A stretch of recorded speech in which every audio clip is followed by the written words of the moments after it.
عاملين ايه؟ اهلا بيكم في فيديو جديد ومن امام شاطئ عروس البحر، احد شواطئ محمد نجيب. وزي ما احنا شايفين الشاطئ بيستعد للافتتاح. في هنا رمال هتتم بقى فردها على الشاطئ، وفي انتظار الافتتاح قريبا جدا.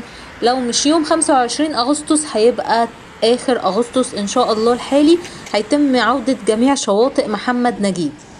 اللي امامنا ده شاطئ خالد ابن الوليد، وزي ما احنا شايفين في حدث تاريخي بيحصل داخل الشاطئ، وهي بطولة أفريقيا لكرة الطايرة الشاطئية. حوالي 28 دولة أفريقية ب 46 فريق متقسمين، 24 فريق رجالي و22 فريق نسائي. البطولة زي ما احنا شايفين مقامة في أحد شواطئ محمد نجيب، وتحديدا في شاطئ خالد بن الوليد. الشاطئ ده هيكون شاطئ عام، وسعر تذكرة الدخول 5 جنيه. شايفين قد ايه المساحة الرملية كبيرة جدا لشاطئ خالد بن الوليد. والشاطئ اللي جنبيه على طول ده عروس البحر، كنا بنصور عنده دلوقتي. الشواطئ دي هترجع معانا خلال الصيف ده، شاطئ خالد بن الوليد وعروس البحر وكمان شاطئ ابو هيف. لكن شاطئ ابو هيف هيبقى سعر التذكرة 50 جنيه. انا بصور حاليا من اعلى كوبري محمد نجيب، طبعا اللي هو كوبري اللواء عبد السلام المحجوب. احنا طبعا مسمينه محمد نجيب واحد عشان في كوبري اللي هو تقاطع جمال عبد الناصر ده محمد نجيب 2. الكوبري اللي انا واقفه عليه ده كلنا طبعا تابعناه من البدايه للنهايه، من اول اعمال الانشاءات بقى لغايه ما تم الانتهاء من الكوبري. والكوبري ده كان بديل لاشاره سيدي بشر اللي تم الغائها. حاولت بقى اجيب لكم الصوره كامله كده من اعلى الكوبري، وتصوير جديد يعني لحضراتكم بدل ما دايما بنصور لكم من الباص السياحي. حبيت انه يكون التصوير مختلف شويه.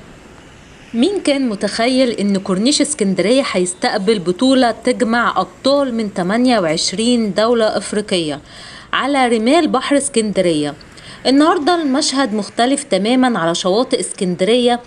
رمال البحر، صوت الامواج، واجواء رياضية عالمية جمعت لاعبين ولاعبات من مختلف انحاء القارة الافريقية في بطولة افريقيا للكرة الطائرية الشاطئية 2026. والأجمل إن البطولة اتعملت وسط أجواء كورنيش وشواطئ عروس البحر المتوسط، في مشهد بيجمع بين الرياضة والسياحة وجمال اسكندرية. تخيلوا لاعبين من الجزائر والمغرب وتونس وغانا ونيجيريا وكينيا وجنوب أفريقيا وغيرهم من الدول، كلهم موجودين هنا على شواطئ اسكندرية. وده دليل على ان شواطئ اسكندرية ممكن تتحول مش بس المكان للمصيف والاستجمام، ولكن كمان واجهة لاستضافة البطولات والفاعليات الرياضية الكبرى. والسؤال هنا بقى، هل هنشوف الفترة الجاية بطولات وأحداث رياضية أكبر على شواطئ اسكندرية؟ والإجابة ممكن تكون أكيد. اللي حصل الأيام دي بيأكد إن كورنيش اسكندرية لسه عنده كتير يقدمه، واسكندرية قادرة دايما تستضيف أحداث تليق باسم عروس البحر المتوسط. لو حضراتكم من المهتمين بكل الأحداث اللي بتحصل في اسكندرية، ما تنسوش تشتركوا في القناة وتفعلوا الجرس على الكل عشان يوصلكوا كل جديد، وما تنسوش تضغطوا لايك للفيديو.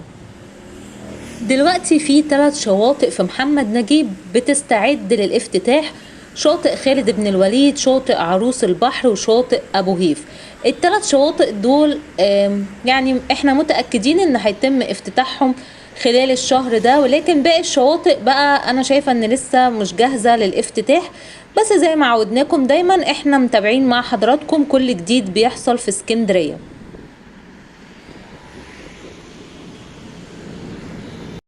نزلت كده بقى من اعلى الكوبري، وده كده شاطئ خالد بن الوليد عشان تشوفوا الصورة كاملة. ده كده شاطئ خالد بن الوليد العام اللي امام على طول شارع محمد نجيب. وزي ما قلت لحضراتكم سعر التذكرة هتكون 5 جنيه، ومنتظرين بقى عودة شواطئ محمد نجيب خلال الصيف ده ان شاء الله اخر شهر اغسطس. شايفين الباصات دي المسؤولة عن توصيل الفريق، زي ما احنا شايفين دي المخصصة لفريق كرة الطايرة. ولحد كده خلص الفيديو بتاعنا النهاردة. هتوحشوني جدا جدا لحد الفيديو الجاي. شكرا ليكم ولمتابعتكم، اشوفكم في فيديو جديد. باي باي.